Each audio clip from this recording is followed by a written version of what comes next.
Hey there, my name is Courtney Asztalos. I'm 28, currently living in Syracuse, New York. I grew up in North Florida near the magical swampy Gulf Coast, making art, photographing, and playing music. I lived in New Orleans prior to living in Syracuse, New York. I'm a Sagittarius, and my favorite dessert is key lime pie.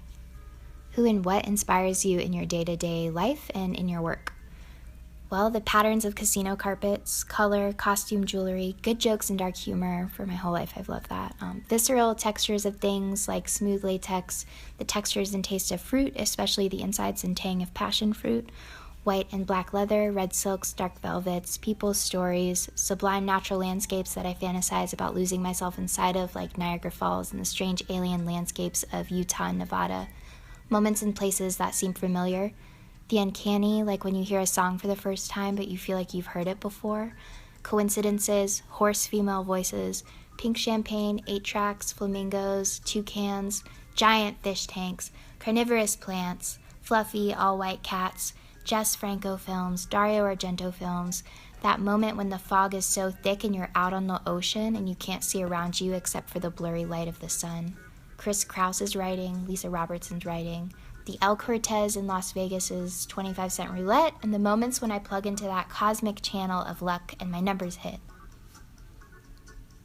What do you love, hate about documenting people and making portrait-based work? I love that it's a reason to meet new people, hear their stories, and experience humanity and connection. I started photographing when I was 13, and photographing people was the first thing I was drawn to, and still I'm drawn to as it's my main practice of making work. It's my favorite way of experiencing the world. The most incredible moments of photographing come through a collaborative process of meeting and sharing. I can't say I hate anything about it, except I get upset when women say that they're too ugly to be photographed. I think the toxicity of corporate beauty has limited the ways in which women see themselves, and that's upsetting to me. Why and how does the medium of photography lend itself to your work?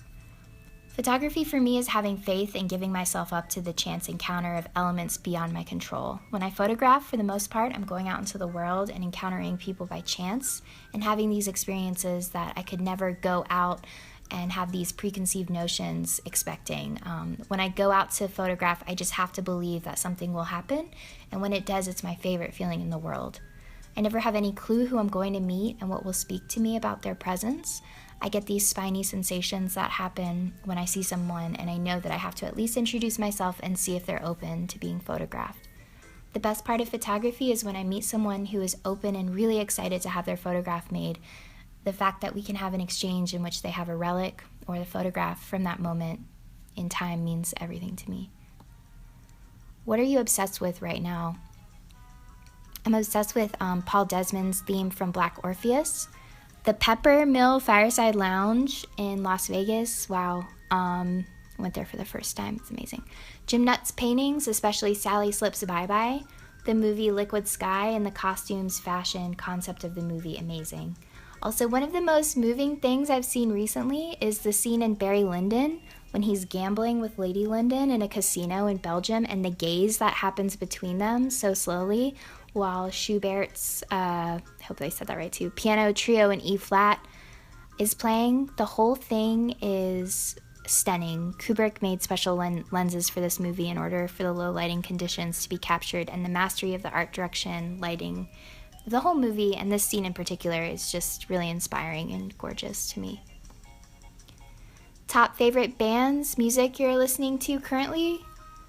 Jenny Haval's Blood Bitch album is my favorite album of 2016. It's been on repeat for me nonstop. She's brilliant, but I'm all over the place with music. Lately, I was lucky enough to hear Joe Meek's I Hear a New World for the first time. So good, a friend introduced it to me.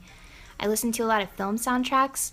Riz Ortolani's Cannibal Holocaust Sweet Sinister soundtrack, especially after Trump was elected, was perfect for my post-election nihilism.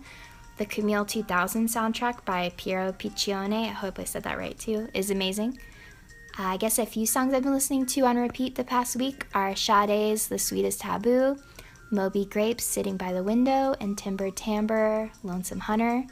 There's also this AM radio station in Syracuse that has a show called The Sweat Hotel that plays this one song on repeat. The song is called Nobody, and it's by Kim, and sometimes they play this song like back to back. late at night. I love it. It's addictive. It's usually playing as the soundtrack to those Syracuse whiteout snowy conditions, and the song is always coming in and out of the AM fuzz, hauntingly so. What's next for you? Continuing this body of work I'm showing at the Holland Project. I'm really excited. I have new work I made the past few weeks photographing in Florida and Nevada, and I'm really excited to add to it. It's ongoing, definitely a long-term project. And then more immediately, I'm graduating from Syracuse University's art photography master's program and deciding where to move next. Somewhere warm, hopefully.